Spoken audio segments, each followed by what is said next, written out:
I'm Lee Hartwell, and I'm currently the president and director of the Fred Hutchinson Cancer Research Center. So maybe we could start by just telling me about what your current efforts at the Hutch are and why you took this director's position. Yeah, it's very surprising to find myself in this position. Certainly, even a year ago, I think I wouldn't have expected to be here. But I came to the Cancer Center after realizing over the last 5 years or so that there was really going to be an opportunity to make some real significant advances in human biology, human genetics, and that it would require a real synthesis of disciplines around clinical sciences, basic sciences, and the population sciences. And this institution is really terrific in that regard because it has real world-class science in all three of those areas.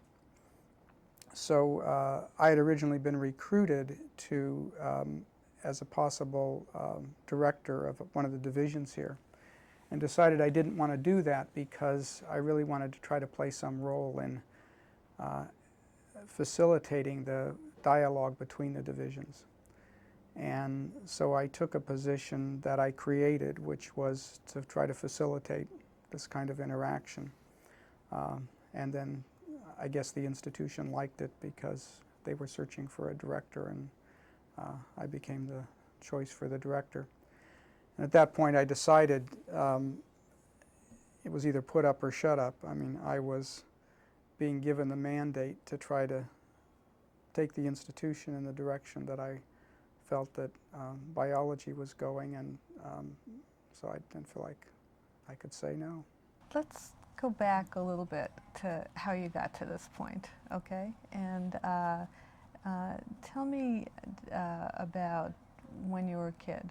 Just a little bit. Just want to go back a little bit. A little bit. Did you do science as a kid? Were you interested in science? I sort of look upon myself always as having been very curious and approached my curiosity as a browser. And I didn't, I think in hindsight, yes, I was sort of destined to do science in some way because I didn't realize it as a kid, but I didn't really spend my time the way other kids did. I mean, I spent my time often, collecting bugs and going to the library and looking them up and taking radios apart and trying to figure out how things worked. And but I didn't have any real exposure to what an academic professional world was like, and so didn't know that there was a route one should go to do that. I was going to ask you this because we've known each other for some time, and I guess one of the things that I feel about you is that you are extremely curious. And did this get you into any trouble as a kid? Well, I got in lots of trouble as a kid, but I'm not sure I could attribute the curiosity. One thing it reminds me of, though, the question is that I remember my father used to get very annoyed at me because he was a neon sign man, and I used to work with him, and I would always badger him with questions about how neon signs worked. And I didn't realize it at the time, but of course I wanted to understand electricity, and he didn't have the foggiest idea what I was talking about and why it wasn't adequate to just say you stick a transformer in there and you wire it up and you plug it in and it goes on. When you were a kid, were there any special heroes that you had, or people that influenced you, even family members, and anybody guide you a little bit into the directions that you ultimately took? Did you always know you were going to go to college? And no. Your aspirations as a No, kid? I really didn't have any academic aspirations, I think, until late in high school, when I switched high schools just because I sort of tired of the school I was in and had was mad at the football coach, and so I went to the other high school across town, And there I just got lucky. I ran into, I think for some reason I started getting more serious about some courses and ran into some good teachers, a good math teacher, a good physics teacher, who recognized that I had some native abilities and made a special effort to give me material that was challenging to me. And that's when I started to begin to see there was real excitement and fun in thinking about. That's such an issues. important period, and teachers have such a big influence on Yeah. kids at that age. Yeah, yeah, tremendous influence. And the only reason that I ended up in science, I was planning to go into engineering or something just because it was the only thing I knew about. And a counselor, I went to junior college for a year because my grades were bad. And a counselor at junior college, sort of who knew me, collared me and said, "You've got to meet this person." And this was a recruiter from Caltech that comes around to the local colleges to recruit into the sophomore class for the freshmen that fail out first year. And he got me excited about science and Caltech. And you know, once I got into Caltech, then it was like a whole new world. I mean, I just felt like, you know, wow, this is a world I didn't know about. I was going to ask you how you wound up there. What Yeah. was the junior college that you went to? Glendale Junior College. Ah. And so you entered Caltech as a sophomore, Right. basically. And when did that's where you ran into Bob Edgar and started working with the group as an undergraduate? Yeah, Caltech was just a wonderful experience. I feel so blessed for having been there, because the undergraduate class was so small that in biology, for example, there were more professors than there were students. And so as an undergraduate, you could do research with anybody you wanted to, and it was always an open door. People would spend time with you. I hadn't really entered as a biologist. I'd entered in physics, but I took a course from James Bonner, who, just as an elective, who was this just magnetic person who would stand down in the front of the room. This was shortly after DNA was discovered. It was the late 50s. And just wave his arms, and you know, he was so excited about biology and cells and proteins and DNA. Made it sound very exciting, and then it was just a perfect combination for me. There was an elective sort of evening laboratory that only a few students took, that was run by Bob Edgar and Charlie Steinberg on phage genetics. And so you sort of got this excitement idea on the one hand, and then you could go in and work quantitatively and see that biology could be a quantitative science. And so, you know, once I discovered that, I switched into biology. So how many undergraduates did they have in their labs? Well, I think in my class there were about 6 undergraduate biology majors, you know, and a faculty of 20 or so at the time. Oh, fantastic! Yeah. That's a wonderful environment. Were you there when they were actually conceiving of using temperature-sensitive mutants to study phage morphogenesis, or had they done that already? Were the ideas developed for that? They had isolated, they had gone on several hunts of temperature-sensitive and amber mutants to try to map out the whole functional, or just identify all the genes in T4. But there was this, I never forget this, I was just walking down the hall and Bob Edgar stepped out of his office and he said, "Hey, come in here, I got to show you something." And he started drawing on the blackboard about how TS mutants and amber mutants could be used to figure out all the functions of a phage. And, you know, to be treated by, you know, as an undergraduate, you know, to be treated as a colleague by someone of that, you know, stature was a pretty impressive moment. And then, you know, to watch the next decade that whole field of phage morphogenesis fill out as that dream became reality was a real imprinting experience. I mean, you can see from the sort of approach I took to cell division and things that it's, you know, directly out of that. So did they take kind of a protective attitude in terms of directing you and looking after how your career was developing? Did they direct you then to graduate school, and you went to MIT? Did they direct you there?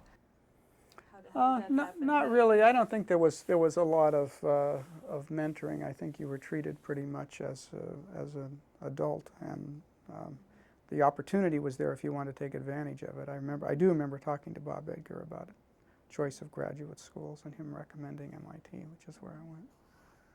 And when you went to MIT, that's you worked with Magasanik there, as I remember.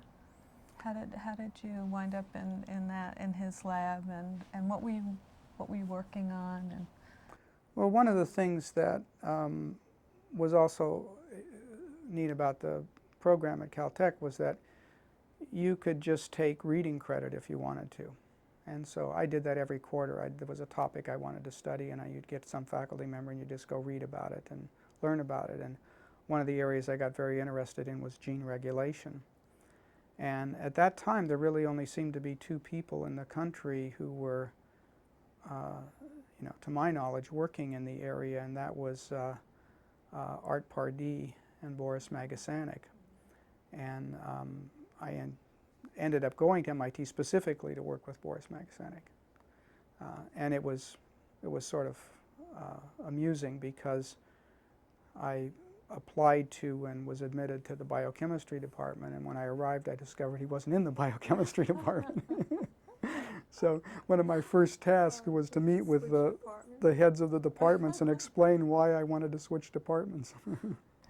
And what did you do as your graduate work with Magasanik? You worked on message half-lives, as I remember? Yeah, I worked on basically just a physiological set of experiments looking at following up on ideas that were being developed at the same time with the lac operon, and looking at using an inhibitor to stop messenger RNA, and looking at the fact that there was an unstable template. So this must have been pretty exciting at MIT at that time. Well, I suppose. I don't remember feeling that inspired that, this was a history-making time or place. My personal experience was more just the fun of doing experiments and the quick turnaround time with a microbial system. And Boris was very funny because he would come by every day in the afternoon, and you just expect him. He'd just show up at your bench, and he would say, well, how did it go, And so every day you felt like, there was a result expected, and you would talk about it. And the pace of that, working all night to get that result, was fun. It was exciting, So during that period, I mean, you after that you went to Delbecco. Were you already starting to get interested in cell division then, or did that really happen when you started to work in Delbecco's lab? No, I always sort of tried to figure out what I wanted to do next, and so I gave considerable thought to it and decided that gene regulation, the ideas were there, it was being worked on, that higher organisms, higher cells, particularly cell cycle and cancer, would be an exciting area to work in. I had actually worked briefly with Delbecco as an undergraduate when he was at Caltech. And I thought he was the leading person, and so went to the Salk at a time when the Salk didn't exist. I mean, it was just trailers and the building hadn't been built yet. So that was a very exciting time too, because and that's a period I really felt quite inspired and excited, because each of the groups just had one or two postdocs, and so there was a lot of interaction with people like Renato. And the person who really inspired me there was Marguerite Vogt. This is wonderful scientist, a lot in the Barbara McClintock mold, who is just always excited about science. Every time you see her, she's got a new idea. And every time a postdoc comes into the lab, she picks up the new ideas and the new techniques. And we used to have crumpets and coffee in the morning and, talk about cell culture. She taught me all about how to do cell culture. And, so that was a fun time. So you only stayed there for a year, is that? Yeah, I was there about a year and a half, right. And then Irvine contacted you, or how did you wind up at Irvine? Yeah, John Holland at Irvine was starting a new department and called me up. And I think I felt ready to leave because from a scientific point of view, I sort of felt like that experience was a negative one. That while it was very exciting to think about the problems, that in addition to the sort of animal virology work that we had done and got a couple of publications out of, and actually found out some interesting things, I was really trying to develop my own system to work on. And I worked on 3 different problems. All of them turned out to be relatively trivial in my mind, and came to the conclusion that I think given the model I had in sort of phage genetics and gene regulation about getting fundamental, rigorous answers to a problem, I didn't see any way in cell culture to approach cell division or cancer in a way that would give rise to fundamental insights. And so I actually left not knowing what to do. I mean, it's actually an important thing to know when to leave something too, Yes. when it's not tractable for Yeah. study. And But it's more comforting if you have something to go to. that's that's true. So when you went to Irvine, you actually went to Irvine working on what system? You started yeast after you went there, right? I started yeast when I went there. I'd gotten a grant to work on control of DNA replication in mammalian cells. And I'd ordered all my equipment. And I had about 2 or 3 months to sit around while I was waiting for the equipment to come in and think some more. And I remember having this wonderful insight from Dan Wolf, who was an assistant professor there at the same time. And I was telling Dan about how frustrated I was about not being able to do something fundamental on these problems. And Dan had been very influenced by Delbruck, and he said, well, why don't you go to a model system? Well, why not? Okay, it seems so obvious. Went back to the library, started reading to try to find a eukaryotic cell, because I knew I wanted to study eukaryotic cell cycle or cell division, cell biology in some way, and an organism in which there was genetics. So it had to sort of be a single-celled organism. There had to be genetics. And it was quite obvious from just browsing through the literature that yeast was the only game in town. And I remember going back and looking at my grant and deciding whether I had really committed myself to mammalian cells or not, and decided that there was as much emphasis on DNA replication as there was on the system, and that, I might as well, that it'd be perfectly reasonable to just decide to work on a different cell type. You think you could do that now in the climate that exists now? I mean, there was a lot of leeway at that time to follow your nose in different directions. Do you think it still exists?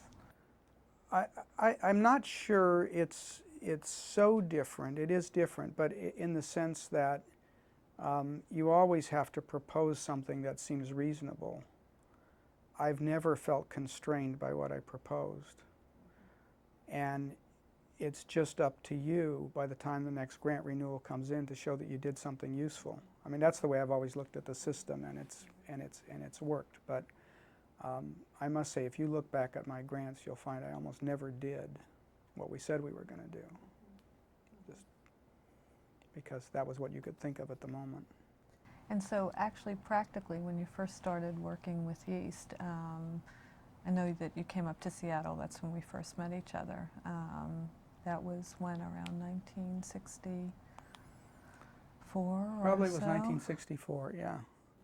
And that was a fun story too, in that in reading the literature, I was sort of collecting a list of questions and looking for some prominent names in the literature to call up and talk to about them. And the two prominent names were Bob Mortimer and Herschel Roman.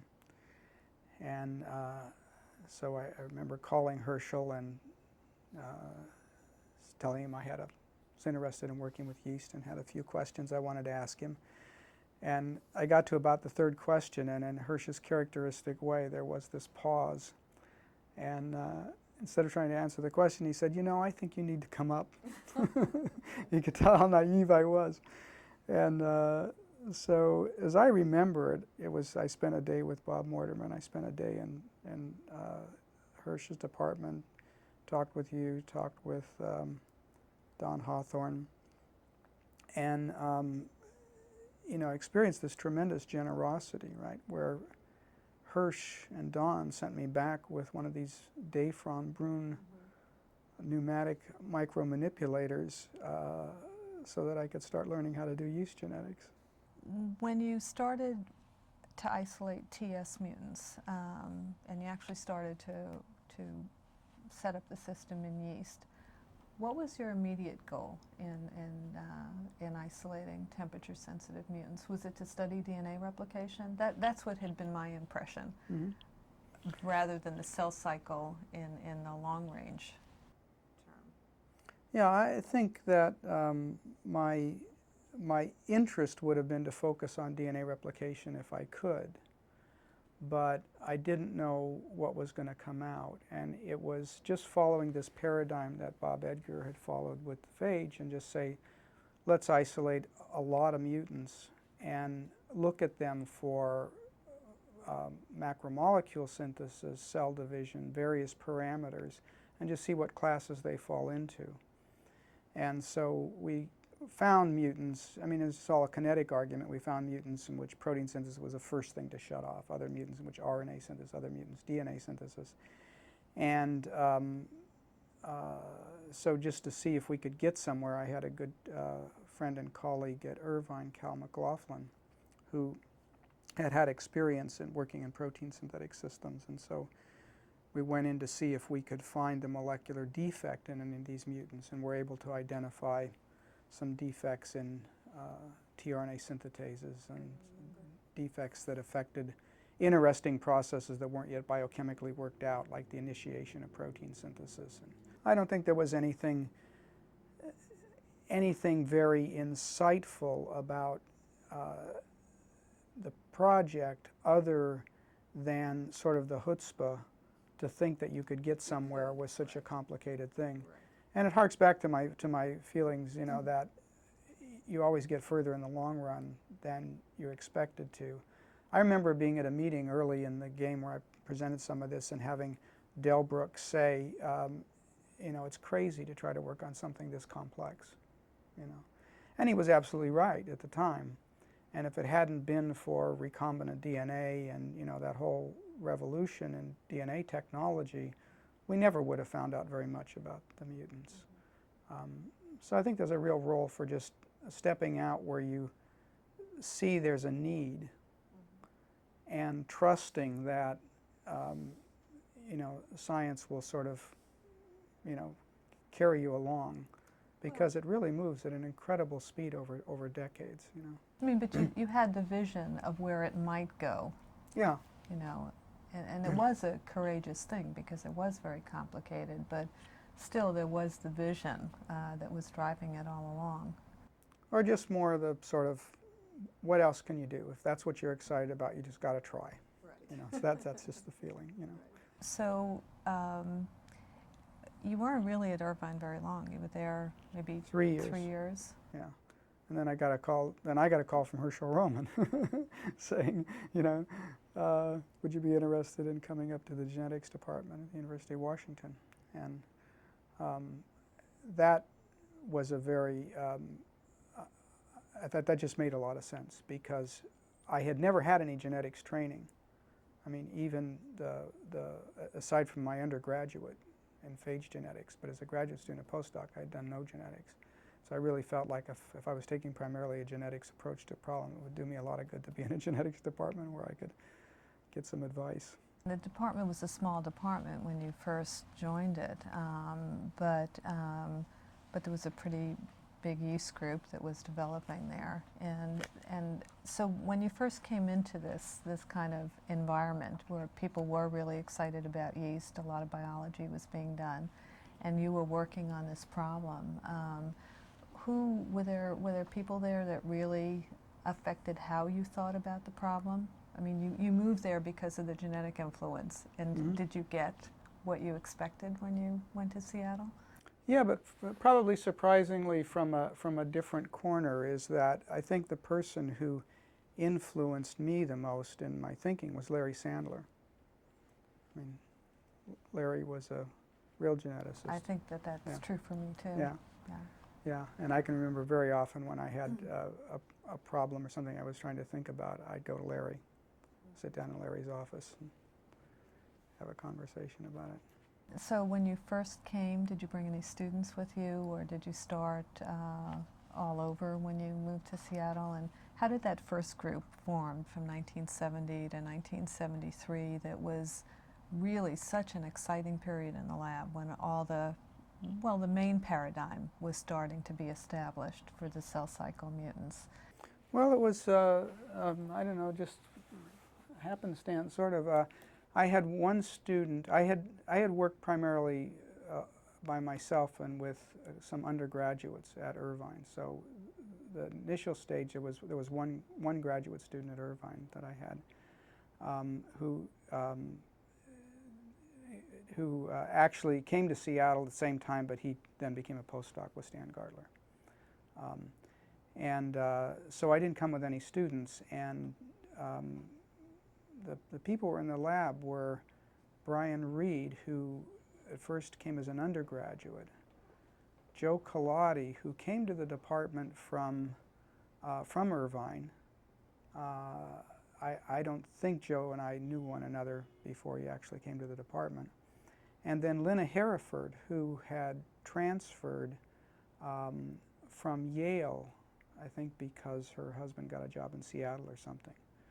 So that group of those three people, Joe Collotti, Brian Reed, Lynna Hereford, and then John Pringle joined as a postdoc. He had really come to work with Hirsch. That was the core group. That was just a very exciting group of people who, you know, we spent just a lot of time talking and thinking, and the ideas really came out of that group. So tell me the big question, I think, is really how the idea for looking for cell cycle mutants actually originated. Oh yeah, that's a fun story because it came totally serendipitous. My focus had been on macromolecule synthesis, and so you know, we knew we had some DNA synthesis mutants, but we weren't thinking in terms of the cell cycle as an organized process. And Brian Reed, when he was an undergraduate, needed a project, and you know, I thought you should give undergraduates some way out project because at least they'll have fun thinking about it.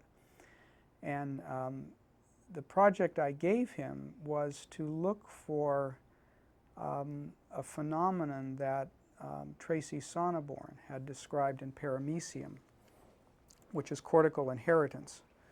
The cilia on the cortex of a paramecium are all pointing in one direction. And Tracy Sonneborn had shown that if you surgically take a piece out of the cortex and rotate it so the cilia are pointing in the wrong direction, that pattern gets inherited. It's still a mystery, okay? But the pattern is inherited there. And I knew we had some mutants that formed odd shapes. And so I just told Brian, why don't you just see if you shift these mutants to high temperature, you get the odd shape, does that get inherited? And so Brian you know, shift the mutants to high temperature, and then we shifted them back down, let a colony grow up, and looked at the cells in the colony, they look perfectly normal. So we thought, well, we said maybe we should see how you go from an abnormal shape to the normal shape. Okay? So to do this, we had to do photomicroscopy, and so Brian set up this time-lapse photomicroscopy, and you know, followed the cells every hour, and we began to see, and we started looking at it, and you know, it seems to me in hindsight that it was just immediate that we saw that you can see the whole cell cycle here because of the way yeast cells bud. I see. And the bud is a time marker. Yeah, the size of the bud is a marker for where the cell is in the cell cycle. And so Brian immediately started looking at some other mutants, and right away, about 1 out of 10 mutants had an interesting sort of synchronous response in the cell cycle to the temperature shift. And then Joe Collotti came in. We weren't convinced it was cell cycle because all we were seeing was the shape of the cell. Right. And Joe figured out how to stain the nuclei from procedures which had been in the literature, and started looking at the mutants to see if the nuclei were homogeneous as well. And when they were, we said, okay, now we know how to study the cell cycle. So we just went through the whole collection and just started collecting mutants. Every now and then there are these moments in science where you just get enormously excited, you know, exactly. And your heart races, and you know you've just made a discovery. And so this sounds to me like this was one of those moments when you realized the bud marker could be used to mark time, and where you really could start following mutants. I remember visiting you at that time and seeing this microscope set up inside an incubator where you were doing all the time-lapse photography. Well, let me just step back to the time-lapse photography, because that's sort of funny too, is that for the first summer, Brian Reed and Mary Geiza, who was a technician, worked in the warm room because we didn't have any way to set this up. So you want to take pictures of places, you want to keep it at 37 degrees. So, I mean, it's kind of funny. These people were, in their bathing suits, in the warm room in the summer, running in and running out, taking pictures. Went through hundreds of mutants. You were just starting to do some synchrony studies at the time, trying to get cells synchronized. And that was a big advance also. I don't remember how I fell upon that, but it just seemed like we were just blessed, and that when you needed something, it came up. But we needed a rapid way to synchronize cells, and I knew that you could use these Ludox, which is colloidal glass, to separate viruses in cells of different density. And for some reason, I took log phase cultures and tried to get separation of cells, and it worked. The cells become densest at one point in the cycle and lightest at another, and you could take off the top or the bottom and get synchronous cultures. And Dick Schulman went on to do some interesting experiments using that technique, but that was really instrumental in just letting us run through a bunch of synchrony experiments with mutants quickly. And so that whole period then led to really the paradigm of termination points, execution points, and then the next advance was really order of function by using reciprocal kinds of shift experiments. Yeah, we could make some sense out of mutants by their different phenotypes and by making double mutants and doing epistasis experiments. But I think, again, leaning back on this paradigm of phage morphogenesis, I wanted a pathway, I wanted order. And so we tried to figure out how could you order steps. And so we developed a method using an inhibitor and a mutant together, where you could alternately shift from one condition to the other and formally order steps. And at the same time, Jarvik and Botstein came upon the same idea, where they used cold-sensitive mutants and heat-sensitive mutants to do the same thing. Right. It's just funny how these little things always seem to happen at the same time. And that was mostly Linna's work? That was Linna Hereford's work. The cell cycle work took a long period of incubation after that basic paradigm to actually then come to a more sophisticated understanding with the whole checkpoint concept. And I haven't really talked to you about this before, but how did the whole checkpoint concept then originate? And why do you suppose it took so long to actually develop that insight? I mean, it's a wonderful insight. Yeah, it is funny. I don't know why it took so long to think of it correctly. I guess part of the issue is there isn't really a paradox until you understand what's driving the pathway of the cell cycle.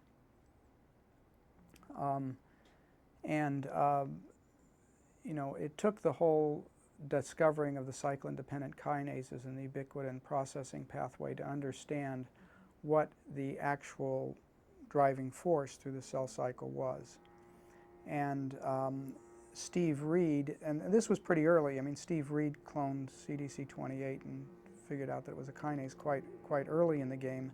And then, of course, Paul Nurse and Mark Kirshner's group and everything, you know, that developed over about 10 years where they really began to understand that. And so the paradox only arises when you realize that that mutants that are off the central pathway nevertheless are stopping the cell cycle. So if the central pathway is cyclin-dependent kinases and cyclins and ubiquitin degradation, why does a mutant in DNA polymerase stop the cell cycle, or why does a mutant in tubulin stop the cell cycle? Ted Weinert, when he came to the lab, which was around '87, so this was, you know, quite a long while later, sensed that he wanted to study control in some way in the cell cycle, and sort of had a feeling that there was something interesting going on here and why things stop and why things don't. And so I pointed out to him that if you X-ray cells, they also synchronize in the cell cycle. And it was kind of the same paradox. Why should breaks in DNA cause cell cycle to synchronize? And so, and once we posed that question, it broke very fast. I remember we talking about that over lunch one day. We came back from lunch and I got out a bunch of rad mutants for him that I'd put in the freezer to sort of think about this problem with, and he immediately started looking at them with DAYS. I think he had, in DAYS he had mutants that were clearly defective in arresting the cell with response to radiation. And then there was a whole period in between that sort of links the two, which has to do with looking at chromosome fidelity. Yes.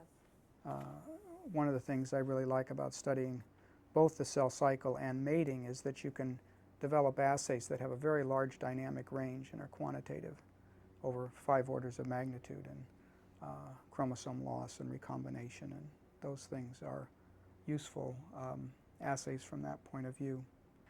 So somewhere along this time, I came to see you, and you told me that you were going to work on chromosomes.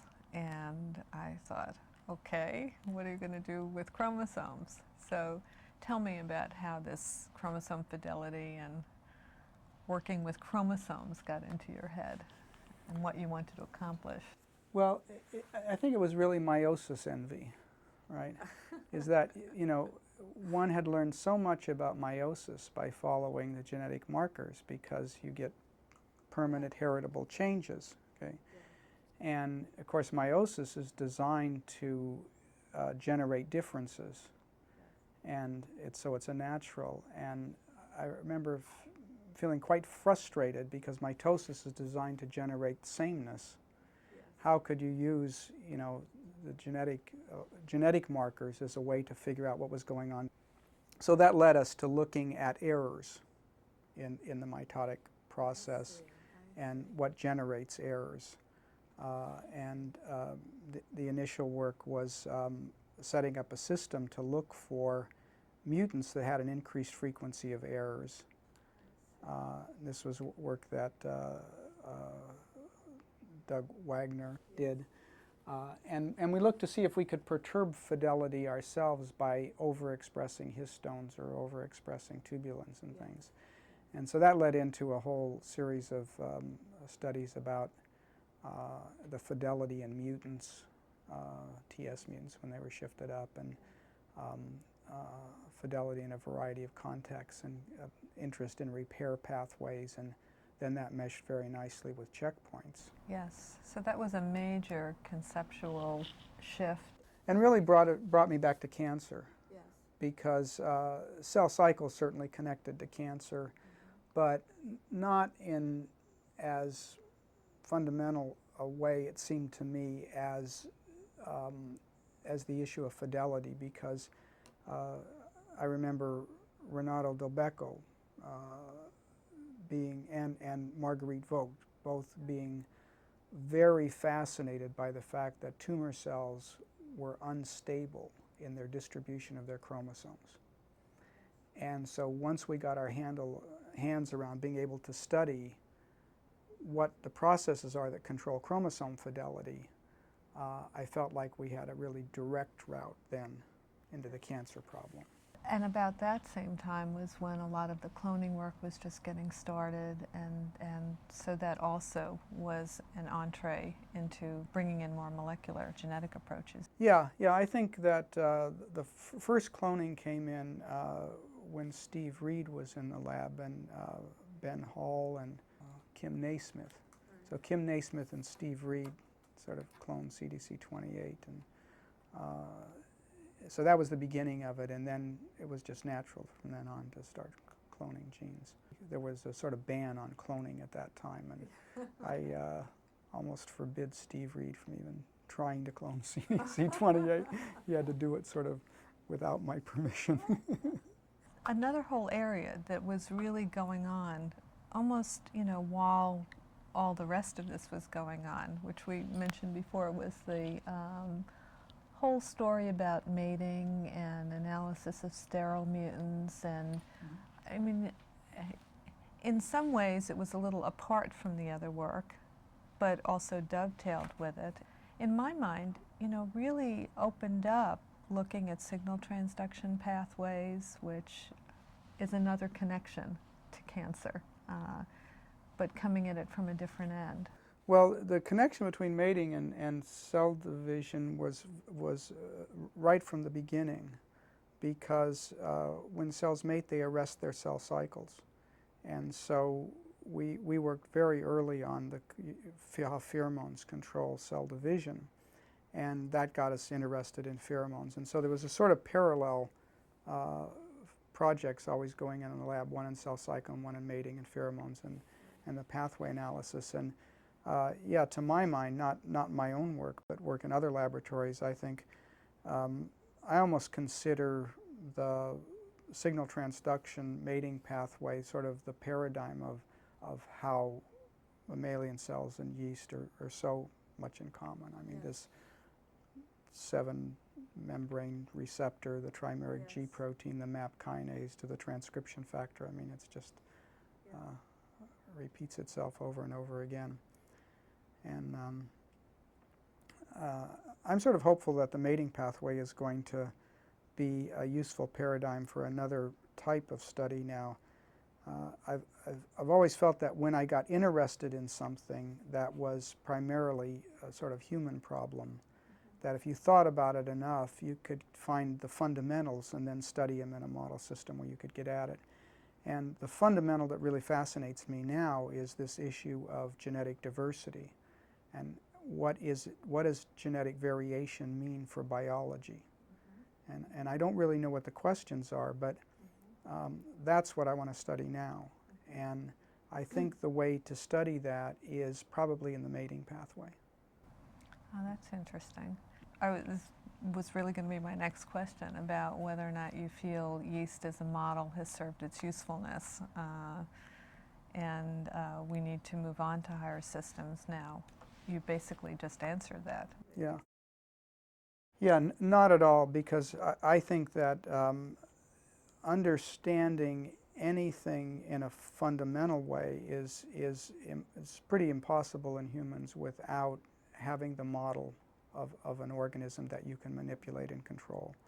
And so we're always, our knowledge about humans, our image of human biology, I think is always going to be an extrapolation from what we know in other systems. And so, you know, not at all. I think all of the model systems have a big future. So I have to ask you one other question. I actually was visiting with Tom Peters the other day. He was stopping by Chicago, and told him I was going to be doing this interview with you, and he said, ask him what mistakes he's made. Because, you know, he said it's interesting sometimes when, after you've gone through a long period in your work, to look back and you know, think about all the wonderful things you did and did in a very, now that you look back on it, in a very logical, orderly progression. Are there things that sort of sidetracks you ran into that you had to abandon, or things that, you know, you look back and say, maybe I should have done that differently, or how do you feel about that? I think the major lost opportunity for me was in not interacting as much as I could have with the community. And the sort of focal point for me there is the yeast genetics course. I was invited many times to teach the yeast genetics course and turned it down every time, with this sort of feeling that I just wanted or needed to be in the lab doing research, and I couldn't give up a good part of the summer for that. And that, I think, was really a misplaced attitude, and that, you know, even more would have happened in the lab faster if we had been better connected with a whole variety of other developments that were occurring. You know, my perception is that the last several years, for a period of time now, that you have in fact been interacting with the community quite extensively. Oh yeah, yeah. No, I think that so that attitude has changed. Was that a conscious change? I mean, was that deliberate at some point where you thought about it and realized that you really needed to do this more, or wanted to do this more? No, I think it was a sort of transition from the fact that I didn't think much was happening in the cell cycle area that I needed to be in touch with. Because for quite a while, genetics just wasn't part of that whole field. Yeah. And I felt perfectly happy to just continue what we were doing on our own. But that attitude lasted much longer than it should have. I see. You know. So that kind of brings me actually to the field of genetics in general. And I mean, over the last 20 to 30 years, there have been some pretty remarkable changes and transition in the field itself. And what do you think, in terms of your perspective, have been the most dramatic changes? And where do you think the field as a discipline is going? Is it becoming subsumed into kind of a general mixture, or with molecular biology and cell biology? Is it going to maintain itself as a discipline? Gee, a lot of things to say there. As Breck Byers likes to say, you know, genetics is sort of become lost as a discipline because of its success, that everybody is a geneticist. I think genetics has gone through a couple of transitions. One is that when we were students, genetics was focused on the mechanisms of gene transmission. Right? That was what genetics was about as a field. Okay. Now genetics is about using genetics as a logical tool for unraveling the genetic pathways and networks in any kind of biological phenomenon, right? And so the whole paradigm of what genetics is has shifted. And I think that's happening again in a sense of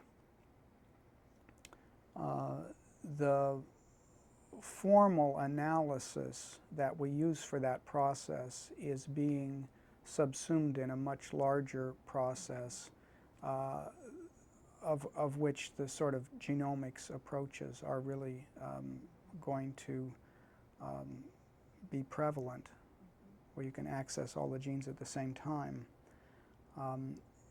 But the thing that really has made that all, makes the new era possible, and what we will see is I think much more an era of considering ourselves biologists than any particular organism. And it's the tremendous conservation of gene function throughout biology, which seemed to take most of us by surprise. Yes. And in hindsight shouldn't have, Yes. right? Yes. But has really made biology now sort of a unity, and I think genetics is just sort of lost in all the more molecular and chemical approaches and chips and everything. You know, it's just all trying to figure out sort of genomes and biology and how organisms work. I mean, we've really are moving to an even greater level of complexity. If you thought the cell cycle was complex when you first started, Yeah. now just thinking about the whole genome at once and all the interactions that are happening at once, it's enormously complex. It's enormously complex, but you find the same complexity at every level. Yes. I mean, we will never understand the cell cycle, you know. We will never understand probably even how an enzyme works, you know. When you get right down, every time you get down, you push against, and you realize, you know, that you really don't understand very much, even though you can put lots of things up on the wall. Yes. Yeah. So I mean, that's the wonderful thing about science, is it's, you know, the mystery will never be lost, right? If you look back on your own career and you think about where you were when you were, you know, in junior high school, and what your interests were then, and then where you were when you were in junior college, for example, and where you were when you first started your first job at Irvine and so on, you're starting your career. What would you say to people at those different stages? You know, what would you say to the high school kid who's partying around, having a good time, but at the same time, you know, it's beginning to think seriously about what they want to do with their life? What would you say to kids at that stage? Trust yourself, right? That's probably a good thing to say to people at every stage, maybe. Yeah, exactly. Is the people I know who I think make original contributions are people who are not terribly influenced by the way everybody else is thinking, right? As every time they look at a problem, they have to digest it for themselves. And it seems like a very slow process, but in the end, they come up with new insights and new ways of looking at things. And I think that's true of every aspect of our life, that to the extent that you accept the, you know, the way other people view it, you're not very connected with it. And to the extent that you can take the time and the depth to connect with it, you know, in your own being, in some fundamental way, you know, it then really has meaning to you, right? And I think that's true of science as it is of everything. It's been great talking to you. Thanks for doing this interview Yeah, well, it was with fun. us.